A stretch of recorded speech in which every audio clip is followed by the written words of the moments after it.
स्वाध्याय मीन्स अभ्यास, और अभ्यास के 5 विभाग बताया है। अतिचार में हम बोलते हैं, जब तपाचार ज्ञानाचार की बात आती है तब ये बात बताते हैं और कहते हैं पंचविध स्वाध्याय।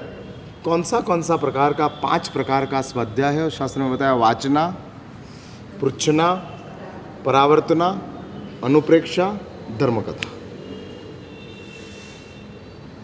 एक चीज को समझने के लिए कितने डिज़ाइन बताई है, कितनी विविधता बताई है। और बताने के लिए सबसे पहला शास्त्र ने कहा शिष्य को गुरु वाचना देते हैं। आपको आपने देखा हो नहीं देखा हो पता नहीं है, लेकिन दीक्षा लेने के बाद सबसे पहला वंदन होने के बाद इचकारी भगवान पसाय करी वायणा प्रसाद करसो जी। वाचना, वाचना मीन्स समझाना। क्या चीज तूने प्राप्त किया है उसको समझाना, और वो समझाने के लिए वाचना है। और इस वाचना के बाद, समझाने के बाद एक बात आती है और बताते हैं कि भाई समझाने के बाद जिज्ञासा खड़ी होती है। जब तक आप समझते नहीं हो तब तक जिज्ञासा होती ही नहीं। शास्त्र ने बताया कि शुरुआत कहाँ से, वाचना से या जिज्ञासा से। वाचना एक बात समझ के रखो, कॉमन है। इधर बैठने वाले जितने भी लोग हैं उसके लिए मैं समझाने का प्रयत्न करता हूँ। वाचना का मीनिंग एक बात समझ के रखो, समझाना, उसका नाम वाचना है। और प्रयास करते जाना है, प्रयास करते जाना है कि जिस समझाने का काम शास्त्रों ने बताया गुरु करते जाते हैं। और इस वाचना समझाते जाओ, समझाते जाओ। और ये समझने की काम शुरू हुआ, उसके बाद अभी शिष्य का रोल शुरू होता है पृच्छना। पूछना है किस लिए। वो भगवती सूत्र में इंद्रभूति गौतम परमात्मा को सवाल करते हैं ना, वो सवाल में इतने छोटे छोटे सवाल है कि जिस सवालों का जवाब आपको पता है। हाँ, वो सवालों का सवाल इंद्रभूति गौतम परमात्मा को पूछ रहे हैं। हाँ, शास्त्र ने बताया कि इंद्रभूति गौतम सवाल करते हैं कि प्रभु नारक कितनी है। आप जानते हो 7 है, तो क्या गौतम नहीं जानता था? नारक 7 है वो जानता नहीं था? किस लिए गौतम ने सवाल किया? सवाल 3 तरीके से होते हैं। समझना आता समझ लेना। एक सवाल है कुतूहल से, कुतूहल मैंने क्यूरियोसिटी, जानने की इच्छा नहीं है लेकिन सवाल पूछ लेना। हाँ, कुतूहल। बाप और बेटा दोनों गार्डन में से घूम रहे थे और बेटा ने सवाल कर दिया बाप को, पापा पत्ते हरे क्यों होते हैं? अरे भाई, कोई जवाब मिला तो ठीक, नहीं मिला तो आगे दूसरा सवाल। हाँ, दूसरा सवाल। और बाप ने जवाब नहीं दिया, आगे चलते गए और आगे चलने के साथ निकलते गए। दूसरा सवाल, चलो जवाब मिला तो गुड, नहीं मिला तो कुछ बैड नहीं है। जवाब मिल गया अच्छी बात है, नहीं मिला कोई गलत नहीं है। और कुतूहल ऐसी चीज है, जानने के बाद उसको याद रखने की जरूरत नहीं है। हाँ, कोई याद रखते नहीं है। ऐसे अनेक कुतूहल शुरू होते हैं, कुतूहल शुरू होते हैं। बुद्धि का विकास, ऐसा साइकोलॉजी कहती है कि बुद्धि का विकास कैसे होता है? कुतूहल से होता है। छोटे छोटे बच्चों में ये जिज्ञासा आती जाती है और इस जिज्ञासा आने के साथ सवाल उठते जाते हैं, और सवाल उठने के साथ वो पूछते जाते हैं, और उसके हिसाब से उसकी बुद्धि का डेवलपमेंट होता है। इसलिए आप सब देखते रहो, जब बेटा बोलना शुरू करता है ना, तब सबसे पहला क्या करता है? मानना के सवाल पूछना।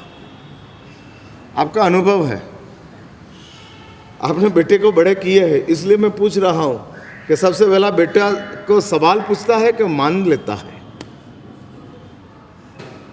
नहीं, मानने की बात नहीं होती है, सवाल उठते जाते हैं, सवाल उठते जाते हैं, सवाल उठते जाते हैं, और इसको कुतूहल कहते हैं। और इस कुतूहल को आप सेटिस्फाई करते जाते हो, सेटिस्फाई करते जाते हो, तो बेटा का दिमाग का डेवलपमेंट होते जाते हैं। इसलिए बौद्धिक विकास के लिए कुतूहल है।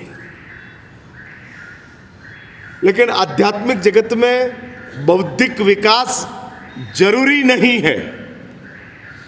इसलिए आध्यात्मिक जगत में शुरुआत होती है, कहते हैं, सवाल जिज्ञासा से पूछना है, कुतूहल से नहीं, जिज्ञासा से। और जिज्ञासा का डेफिनेशन दिया है। और जिज्ञासा क्या है? तो कहते हैं जानने की इच्छा जिज्ञासा है। जानना है। जब तक वो हमको जानकारी प्राप्त नहीं होगी, तब तक हम सवाल पूछते जाएंगे, पूछते जाएंगे। जानने की इच्छा जिज्ञासा है। महाराजा श्रेणिक परमात्मा को सवाल करते हैं, प्रभु मरने के बाद मैं कहां जन्म लूंगा? वो कुतूहल नहीं था, वो जिज्ञासा थी। हाँ, आप भी सवाल पूछते हैं, महाराज साहब मरने के बाद हमारी दुनिया कौन सी होगी? किसी को तो खुद ही जवाब ले लेते हैं, और कोई पूछते हैं महाराज साहब कहां जाएंगे? आपके दिमाग में एक बात तो फिट हो गई है कि मरने के बाद भी दुनिया है। बहुत कुछ लोगों ऐसे है कि मरने के बाद कुछ है ही नहीं। हाँ, ऋणम कृत्वा घृतम पिबेत, संस्कृत भाषा में वाक्य आता है, कर्जा करके भी जलसा करो। ऋणम कृत्वा घृतम पिबेत, घृतम पीस, जलसा करो, मस्ती करते रहो, कोई हरकत नहीं है। मृत्यु तक की जिंदगी है, और जिंदगी है तब तक जीना है, जीना है तब तक मजा से जियो। क्यों परेशान होके जीना? क्या जरूरत है? और लोग ऐसे रहते हैं। लेकिन आप उससे ऊपर आ गए, और ऊपर आने के बाद आपके दिमाग में एक बात फिट हो गई, मौत के बाद दुनिया है। हाँ, ये दुनिया है, मृत्यु के बाद जीवन है। मृत्यु के बाद पूर्ण विराम नहीं है, जीवन है। और यदि मौत के बाद जीवन हो, तो उस जीवन के लिए क्या करना?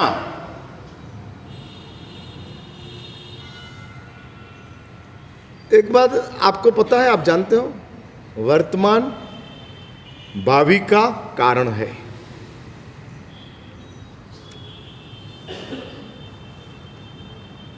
वर्तमान भावी का कारण है, आप जानते हो?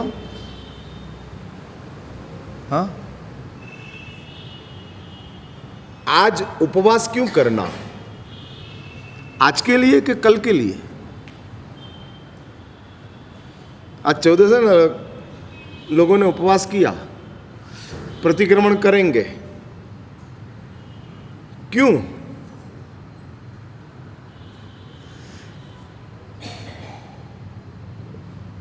किस लिए? एक बात समझ के रखो, वर्तमान भावी का कारण है। हाँ, इसलिए कोई भी चीज वर्तमान में हम वर्तमान के लिए नहीं करते हैं। सांस भी हम लेते हैं वर्तमान के लिए नहीं, भावी के लिए। जिस सांस आपने छोड़ दिया वो वर्तमान के लिए था, लेकिन आज जो अभी सांस ले रहे हो वो किसके लिए? आने वाली सांस के लिए। यदि अभी सांस नहीं लेंगे तो आने वाली सांस नहीं मिलेगी। इसलिए इवन सांस भी हम जो लेते हैं वर्तमान में, वो किसके लिए लेते हैं? भावी के लिए। और भावी के लिए समझना, भावी के लिए समझना वो इंसान के पास ही है, उसके अलावा और किसी के पास नहीं है। नरक में जाने वाली आत्माएं, नरक में जाने वाले जीव वर्तमान में ही इतना उलझे है, इतना उलझे है और इतनी पीड़ा में है कि वो भावी के लिए क्या सोचेंगे। नरक भूतकाल का प्रभाव है। हाँ, भूतकाल का प्रभाव है। देवलोक की दुनिया सत्कर्मों का प्रभाव है, सत्कर्मों का, कि जिसके प्रभाव से देवलोक की दुनिया मिल गई है। केवल मानव जीवन है कि जिस मानव जीवन में आपके पास भावी का अंदाज है। हाँ, अंदाज है। देवलोक की दुनिया में तो ऐसी स्थिति है ना, शास्त्रों ने देवलोक की R&D बताई है, रिसर्च एंड डेवलपमेंट, और देवलोक की दुनिया में ऐसी बात बताई है और कहते हैं, एक बात तो यह है कि देवलोक की दुनिया के लोग, देवों की उम्र बहुत लंबी है, बहुत लंबी। और जिंदगी लंबी हो ना तो उसके लिए सुख चाहिए। लंबी जिंदगी में दुख सजा है, लंबी जिंदगी में सुख जीवन है। नरक की दुनिया, नरक की जिंदगी लंबी, लेकिन उसमें क्या है? तो दुख क्या हुआ नरक के लिए? सजा। इसलिए लंबी जिंदगी में दुख सजा है। जन्म से पोलियो जिस लड़के को लग गया है, जिस लड़के को जन्म से पोलियो है, अब कितना जिएगा डोंट नो। उसके लिए जन्म से पोलियो वाला बीमार आदमी, उसके लिए जिंदगी क्या? जीवन या सजा? सजा। इसलिए लंबी जिंदगी में दुख सजा है, लंबी जिंदगी में सुख जीवन है। हाँ, सुख जीवन है। देवलोक की दुनिया लंबी है, बहुत लंबी है, और लंबी होने के हिसाब से देवलोक की दुनिया में सुख जीवन है। हाँ, मस्ती से जीते हैं, इसलिए देवलोक की दुनिया लंबी, नंबर 1। नंबर 2, देवलोक की दुनिया में शास्त्र ने बताया अगले जीवन का, आयुष्य का बंध कब होगा? अगले जन्म में कहां जन्म लेना, उस आयुष्य कर्म का बंध कब होगा? हाँ, कब? जब जिंदगी का 6 महीना बचा होगा तब होगा। सिर्फ 6 महीना बचा हो, 180 दिन, तब अगले जन्म का आयुष्य का बंध होगा। अभी जिंदगी का 180 दिन बचा हो और उसके पहले की हजारों लाखों करोड़ों साल की जिंदगी जिसने पसार कर दिया है, करोड़ों साल की, और वो करोड़ों साल की जिंदगी पसार करने के बाद जिसने अपने पुण्य कर्मों को खत्म कर डाला है, खत्म कर डाला है, अभी शेष 6 महीने की जिंदगी में कितना पुण्य करेगा? शेष 6 महीने की जिंदगी में कितने पाप खत्म करेंगे? सम्यक दर्शन की ताकत पुण्य का उपार्जन की है, सम्यक चारित्र की ताकत पाप का नाश की है। और देव की दुनिया में सम्यक चारित्र नाम की चीज है ही नहीं। कैसे पाप कर्म का नाश करेगा?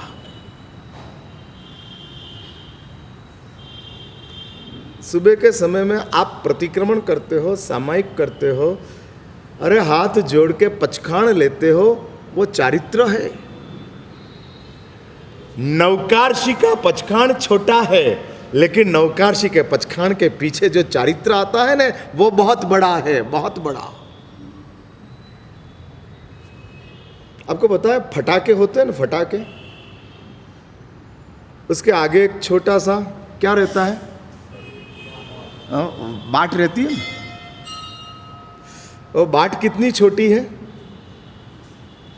फटाके की बात फटाके जितनी लंबी होती है? नहीं। कितनी छोटी? एक आधी 5 सेकंड 10 सेकंड में तो वो बाट जल जाती है, लेकिन वो बाट की ताकत क्या? आवाज कितना बड़ा, कितना बड़ा। ठीक वैसा शास्त्र ने कहा, नवकारशी का पचखान तो बाट है, लेकिन चारित्र की आवाज बहुत जबरदस्त है, कर्म के साम्राज्य में भयंकर भूकंप खड़ी कर देती है। एक इंसान नवकारशी का पचखान लेता है, किस लिए? नवकारशी का पचखान से 100 साल का नरक का आयुष्य टूटता है। पचखान लेने से नहीं, उसके पीछे सम्यक चारित्र का प्रवेश होता है। प्रभु ने कहा है नवकारशी करो, मैंने कहा और छोड़ा, इसमें मैं कहने वाला हूं, लेकिन नवकारशी किया और परमात्मा ने कहा है। वो जो बैकग्राउंड में आता है प्रभु का उपदेश करके, परमात्मा ने फरमाया है, अरे परमात्मा ने बताया है और मैं कर रहा हूं। ये जो उसके पीछे का बैकग्राउंड है, वो बैकग्राउंड बहुत पावरफुल है। नवकारशी तो बहुत छोटी बात है, क्या है? हरिबल मच्छी ने एक मछली को अपनी जाल में से छोड़ दिया। उसने क्या किया है? कुछ नहीं किया है, लेकिन उसने जो प्रतिज्ञा ली है, वो प्रतिज्ञा सम्यक चारित्र है। प्रतिज्ञा को आप छोटी मत समझो, जो छोड़ते हो वो छोटा है, लेकिन प्रतिज्ञा तो बहुत बड़ी ताकत है, बहुत बड़ी ताकत है। शुगर वाले मिठाई खा लेते हैं,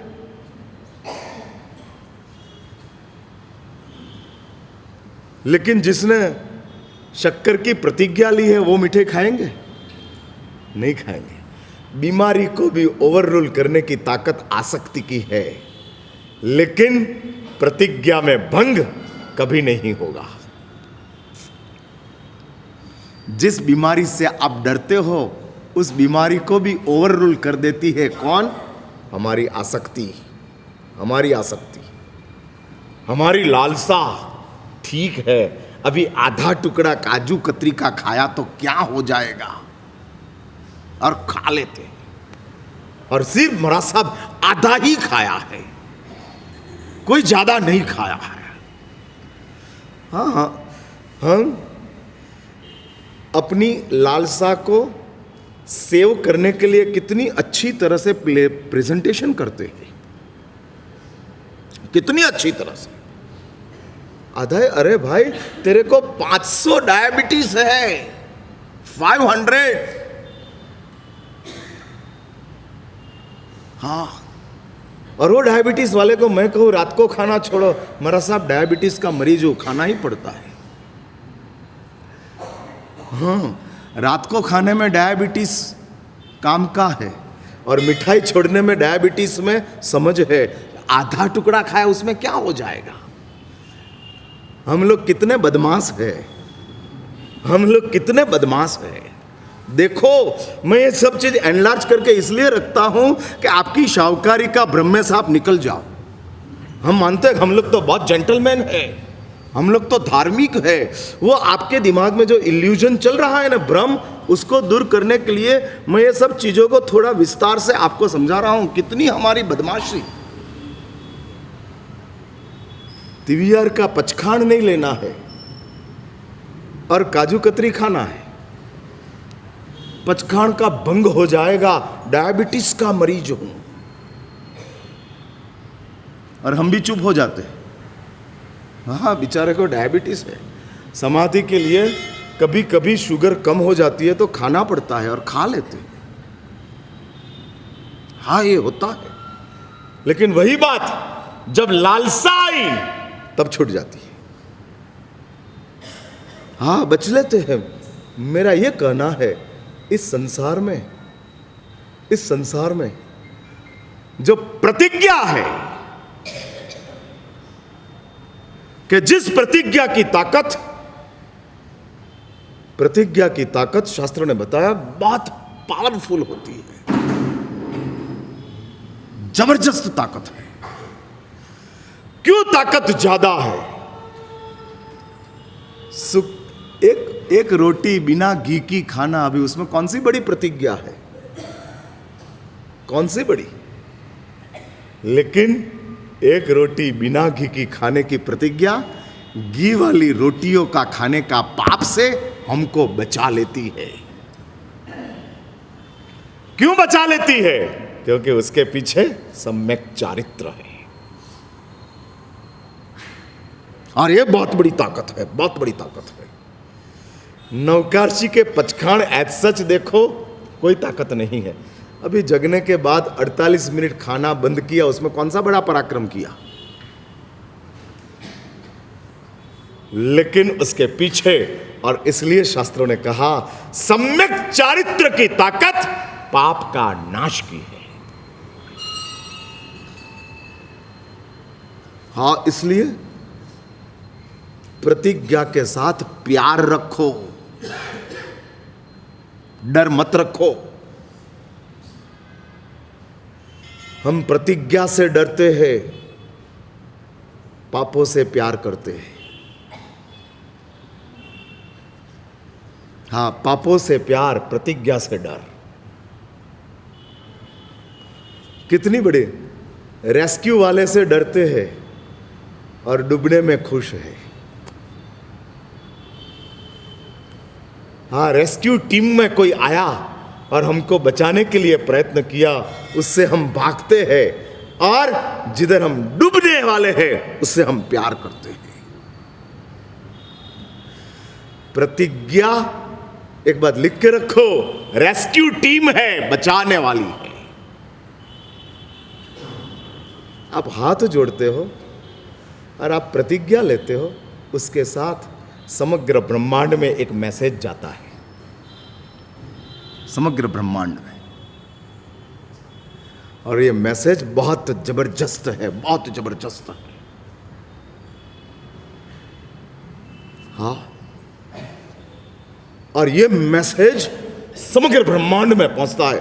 कौन सा मैसेज? आज प्रतिज्ञा की बात निकली है, थोड़ी बात कर लेता हूं, क्योंकि आपके दिमाग में ये सब बातों के साथ थोड़ी कॉन्ट्राडिक्टरी चलती है, और कॉन्ट्राडिक्टरी चलने के हिसाब से बहुत कुछ लोग प्रतिज्ञा से भागते हैं। आप कहो तो मेरा साहब 2 घंटा एक साथ एक जगह के ऊपर बैठ जाऊंगा, लेकिन सामायिक नहीं लूंगा। क्यों भाई, सामायिक क्यों नहीं लेना? मेरा से सामायिक लेने में बंधन आ जाता है। हाँ, रिस्ट्रिक्शन आ जाते हैं, इसलिए नहीं। हाँ, नहीं, इसलिए नहीं। और ये छोड़ने की बात होती है।